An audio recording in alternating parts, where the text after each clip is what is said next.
Hello everyone, মই ৰিম্পি আপোনালোকৰ সকলোকে পুনৰবাৰ স্বাগত জনাইছো মোৰ চেনেল ৰিম্পিছ কিচেনলৈ আজি মই জলফাইৰ এটা ইনষ্টেন্ট টেঙা মিঠা আচাৰৰ ৰেচিপি লৈ আহিছো এই আচাৰবিধ আপোনালোকে ৰুটি ভাত সকলোৰ লগতে পৰিবেশন কৰিব পাৰিব আৰু এই আচাৰবিধ বহুত দিনলৈকে সংৰক্ষণ কৰি ৰাখিব পাৰিব তেতিয়া হলে বলক আজিৰ এই আচাৰৰ ৰেচিপিবিধ আমি আৰম্ভ কৰো তাৰ বাবে মই ইয়াত 1 কেজি পৰিমাণৰ জলফাই লৈছো জলফাইখিনি মই ধুই খুব ভালকে এদৰে পানীখিনি মুছি লৈছো আনহাতে মই গেছত এদৰে পাত্ৰ এখন বহুৱাই তাত মই পানী দি লৈছো জলফাইখিনি বইল কৰিবৰ বাবে ইয়াত মই আধা গামলা পানী লৈ লৈছো আৰু এদৰে গুটেখিনি জলফাই মই ইয়াত দি লৈছো জলফাইখিনি মই ইয়াত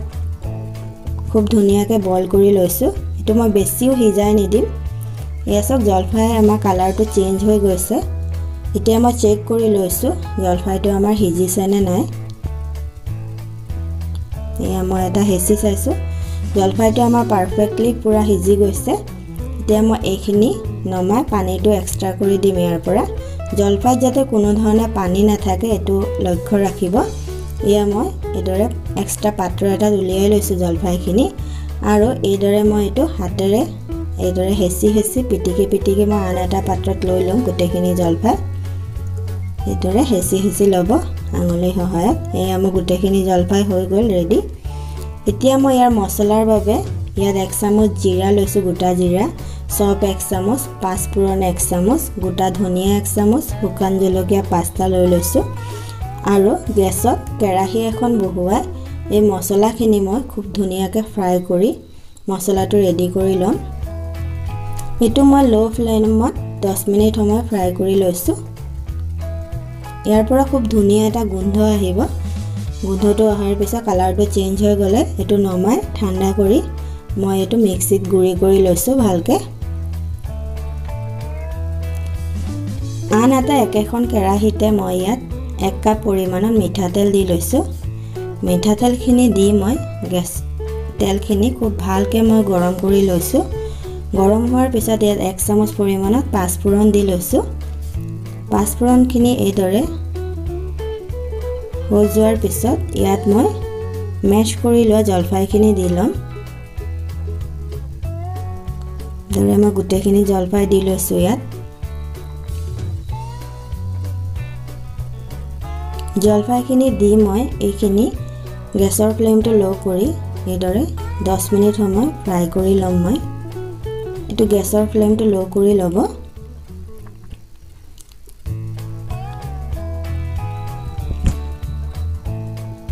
এইখিনি মই ইদৰে লাহে 10 মিনিট সময় খুব ধুনিয়াকৈ ফ্ৰাই কৰি লৈছো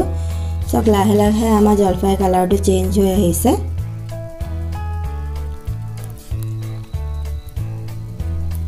এতিয়া মই ইয়াত 1 চামুচ পৰিমাণৰ নিমখ দি লৈছো আপুনি আপোনাৰ পৰিমাণ অনুসৰি দি লব নিমখখিনি দি আকৌ এবাৰ মই এইখিনি ভালকে মিলাই লৈছো এবাৰ এই জলফাইখিনি আমাৰ পুৰা হিজি গৈছে ধুনিয়াকৈ এতিয়া মই ইয়াত গুড় দি লৈছো ইয়াত মই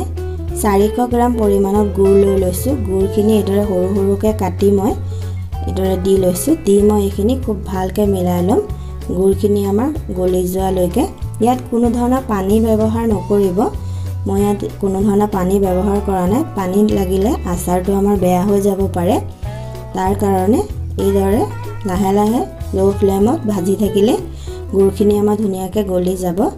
এতিয়া মই ইয়াত আমাৰ ৰেডি কৰি লোৱা পাউডাৰ মছলা যিটো হেতু দি লৈছো আচাৰখিনি দি লগতে 1 চামুচ পৰিমাণত ভিনেগাৰটো দিলে আচাৰটো আমাৰ দীৰ্ঘদিন ধৰি থাকে লগতে 1 চামুচ জলকীয়া পাউডাৰ অলপ জ্বলা হলে ভাল লাগে খাই যেহেতু